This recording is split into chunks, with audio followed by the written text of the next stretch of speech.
Você acha que o Godzilla esmagaria o monstro de Cloverfield? Uma declaração oficial do diretor prova que o rei dos monstros seria a verdadeira presa. E hoje eu vou te mostrar o porquê. Fala, meu querido, eu sou o Gabriel, mano, você tá bem? Quando a gente debate sobre kaijus, é muito fácil colocar o Godzilla no topo da cadeia alimentar, mas você já parou pra pensar nas consequências reais de jogar um alienígena de outra dimensão no meio do monstro-verso? É isso que a gente vai ver hoje, então chega de enrolação e vamos pro vídeo.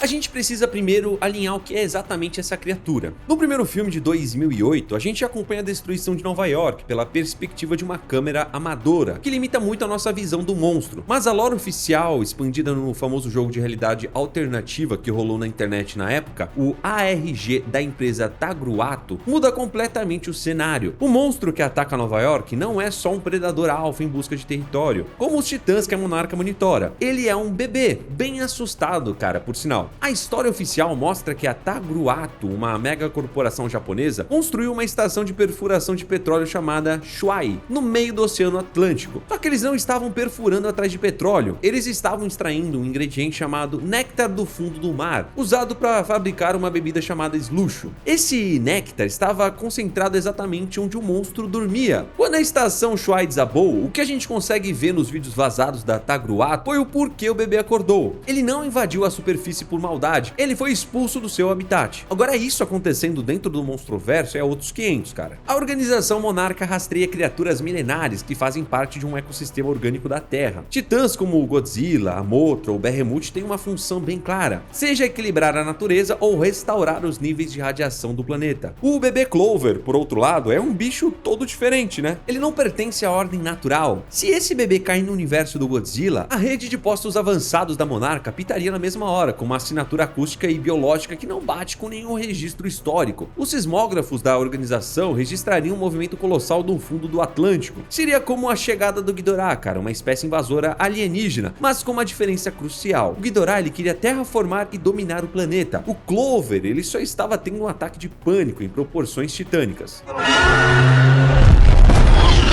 No momento em que o bebê Cloverfield surgisse do oceano e começasse a destruir os prédios de uma cidade costeira, o chamado de alerta ecoaria pelo planeta inteiro. O Godzilla, sentindo uma presença que ameaça o equilíbrio do globo, sairia das profundezas imediatamente para poder interceptar o intruso, e é a função dele, né, cara? E nesse primeiro cenário, analisando os dados oficiais divulgados pelas duas franquias, a situação parece absurdamente favorável pro lado do Rei dos Monstros. Só que, mano, não é bem assim, cara. O bebê Cloverfield, ele tem aproximadamente 76 a 90 metros de altura, dependendo se ele tá agachado ou esticando as pernas da frente. Mano, ele é bem grande para os padrões humanos, mas no universo da Monarca ele seria classificado apenas como um titã de porte médio. Godzilla, na sua versão do filme de 2014, tem 108 metros de altura. Na versão de Rei dos Monstros, ele sobe para 119 metros. Até aí a diferença de altura não parece tão gritante, certo? O problema pro Clover é a massa. Segundo os guias de produção e os criadores de Cloverfield, o bebê pesa algo em torno de 5.800 toneladas. Para você ter uma noção real do que isso significa no Monstroverso, o Godzilla pesa assustadoras 90.000 toneladas, mano. O Rei dos Monstros, cara, é basicamente uma montanha toda musculosa, né, caminhando, enquanto o Clover é uma criatura de membros longos, braços finos, desengonçado e com uma postura esguia, adaptada para se mover lentamente no fundo do oceano.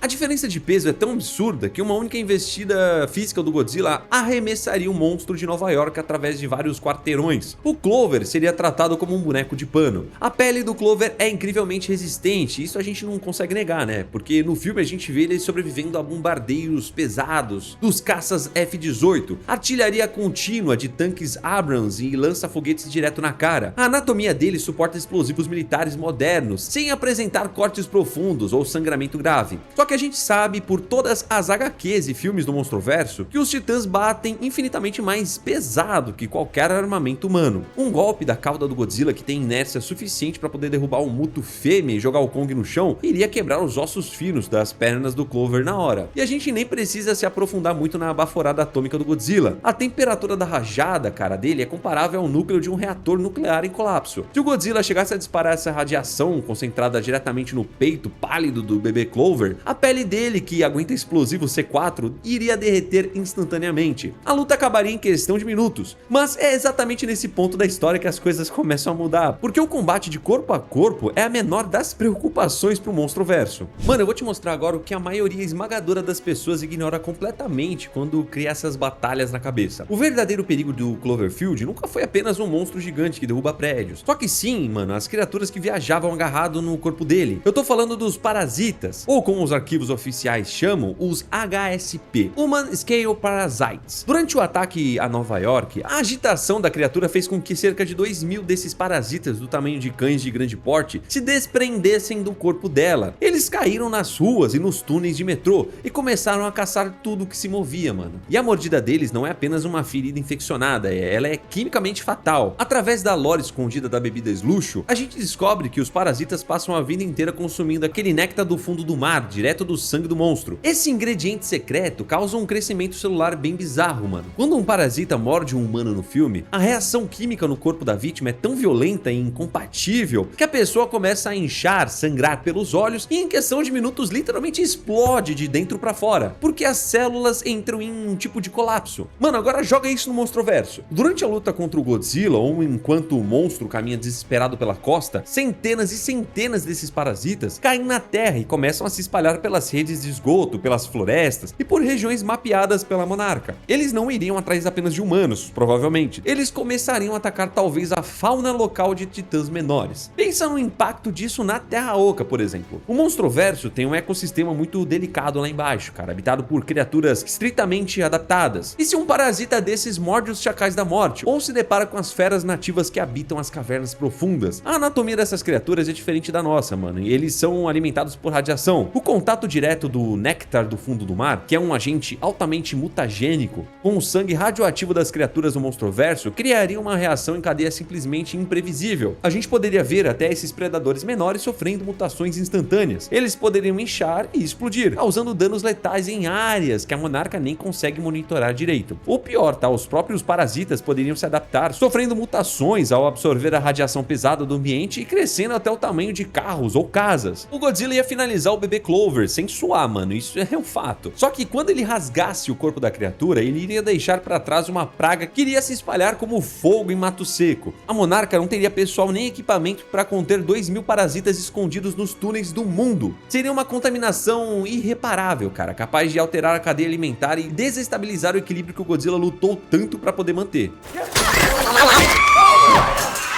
Mano, se você achava que a resposta definitiva para esse vídeo era apenas afirmar que o Godzilla ganhava pela vantagem de peso e que a Monarca teria que limpar a bagunça dos parasitas depois, você tá bem enganado, meu querido. Durante anos, o diretor Matt Rivers e o produtor JJ Abrams falaram em entrevistas que o monstro de Nova York era apenas um bebê desorientado, certo? Mas o público sempre tratou isso como uma curiosidade de bastidores, um fato solto. Só que no filme Cloverfield Paradox, a franquia transformou essa curiosidade em canone oficial. No final daquele filme, depois que a tripulação da estação espacial liga o acelerador de partículas Shepard, eles causam uma ruptura direta no tecido do espaço-tempo, bagunçando as dimensões. E nos últimos segundos do filme a gente vê a resposta final. A versão adulta da criatura surge rugindo. E esse é o exato momento em que o jogo acaba pro Monstroverso inteiro, mano. O monstro adulto, ele consegue romper a camada superior de nuvens do planeta Terra. Aquelas nuvens altas, né, as formações de tempestade, onde os aviões comerciais costumam estabilizar voo, ficam na casa dos 10.000 metros de altura. Seriam basicamente 10 quilômetros acima do nível do mar. Cara, isso significa que o monstro adulto de Cloverfield não tem 100 metros de altura como o Godzilla. Ele não tem 300 metros como a montanha do Methuselah. Ele tem de forma literal e, mano, assustadora, quilômetros de altura. Mano, a cabeça da criatura chega na estratosfera, você tem noção disso? E assim, mano, eu adoro Godzilla, mas ele não bateria sequer no tornozelo dessa coisa. Pro Cloverfield adulto, o Rei dos Monstros não é nem um rival, tá? Ele não seria nem um predador alfa, desafiando ele por um domínio de território. O Godzilla seria fisicamente do tamanho de um rato doméstico passando pelo pé de um elefante. A diferença de escala é tanta que quebra qualquer possibilidade de combate, tá?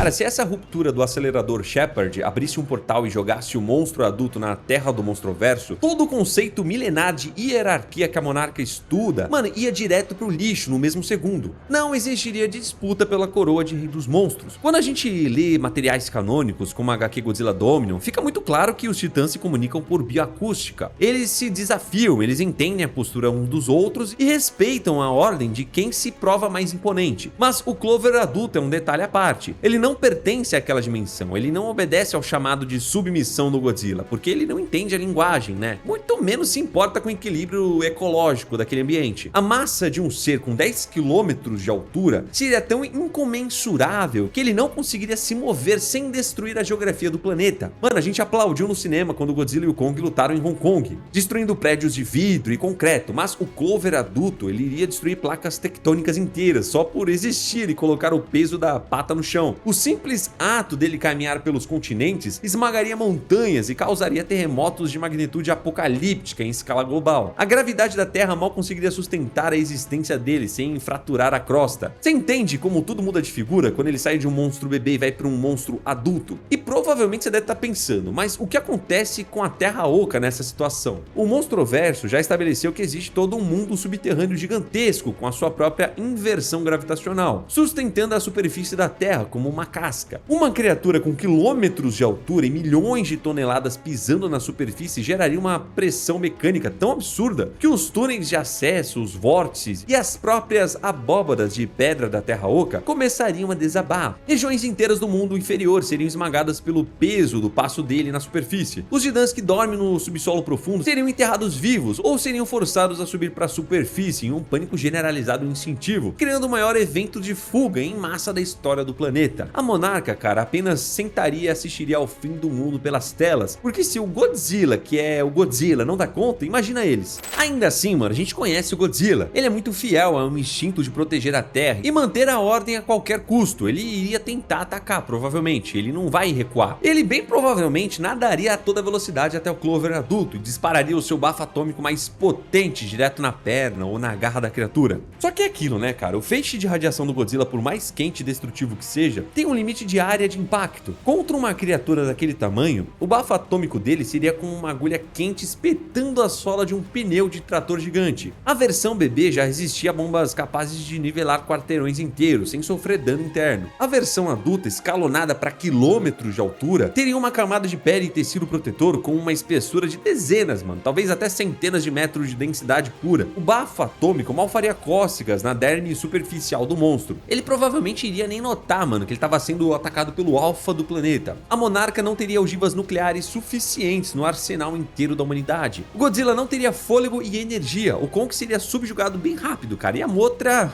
devorada no ar. No fim, a resposta para a sobrevivência do monstro de Cloverfield no Monstroverso depende inteiramente de qual versão cruza o portal e cai na Terra. O bebê de 2008 seria eliminado pelo Godzilla em um combate de alguns minutos, só que deixaria uma herança química e parasitas terríveis que a Monarca passaria décadas tentando limpar. Já a versão adulta de Paradox não apenas sobreviveria, ela provavelmente iria resetar toda a vida baseada em carbono do planeta Terra. O Monstroverso não tem capacidade, mano, para poder lidar com um ser daquele.